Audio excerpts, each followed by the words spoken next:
Okay, so I made some butter for the first time, and this is some of it. I ended up with a bunch of buttermilk left over, and I decided I'm gonna make some biscuits to go with it. So I'm gonna show you what I'm gonna do. I've got 2 cups of flour, all-purpose flour. I've got 1 tablespoon of baking powder. I've got a half a teaspoon of baking soda as well as 1 teaspoon of salt. So that's all going in my dry bowl. I'm going to mix them together. And I'm going to assume that that's incorporated because I can't tell the difference. Everything is white and powdery. I have this fork that I use. Oh, my dog brought my slipper to me. Hi, Jericho. You're such a poopy. Okay. So I'm going to add 3 ounces or 6 tablespoons of the butter that I just made. It's cold, so it's still pretty firm. Cut into cubes. You may not have it.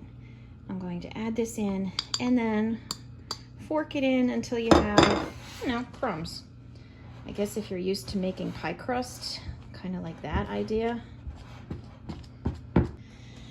Okay, so I switched over to using my hand and just kind of crumbing it through and breaking up the butter with the flour mixture this way because the forking was taking forever. And I'm just about done. You can see it's got small crumbs in here, okay? There's gonna be some little bigger ones if you care. Break them up. Otherwise, you're gonna get to a point where it seems like you did a pretty good job. And then maybe fluff it with your fork so you didn't dirty your fork for absolutely nothing. Okay. I'm happy with that. All right, now I'm gonna be adding my cold buttermilk. I need 3/4 of a cup. Let's see. And yes, I just use whatever measuring device I have out and already have dirtied because at the end of the day, the world is going to keep on turning, no matter what measuring device you use.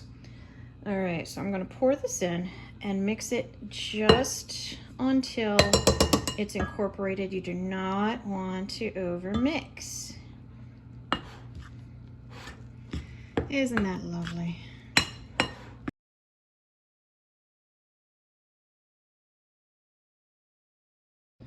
All right, I'm going to turn this over on my lightly floured surface. And I'm not going to knead this together. I'm just going to try to pat it together. Like Play-Doh, I guess you could say. Any dough. And I'm going to kind of press it down until it's about a little less than 1 inch thick, I guess. And then I'm going to fold it in half and do it again. These little crumbs, just going to work them back in.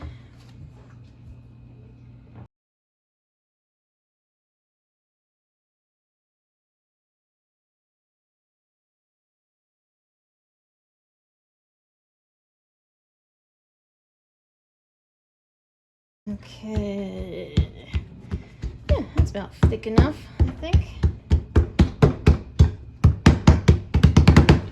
Okay, got my biscuit cutter. Gonna cut out some biscuits. Who knows? I hope they taste good. I hope they come out right.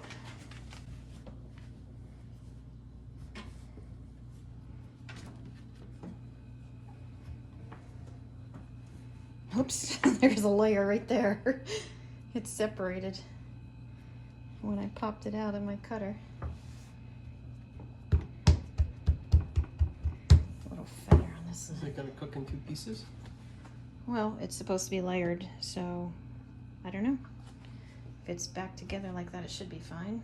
I would expect it to be fine. It's gonna be delicious. And the extra dough, again, you don't want to knead it too much, so I'm just gonna fold it on itself a little bit just to get it into a wad. Press it out again. Keep cutting.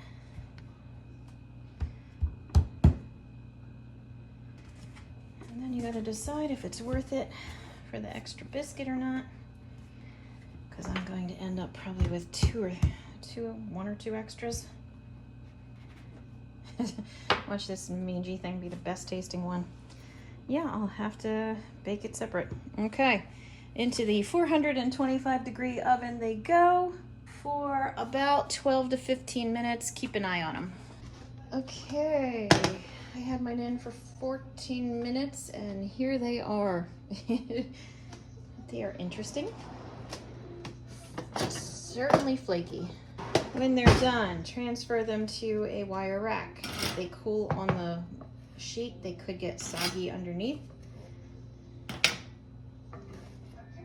Let them sit for another 5 minutes and then you can enjoy them hot, or let them sit for 30 minutes to fully cool and then store them and eat them later. And here's my ugly little mutant one.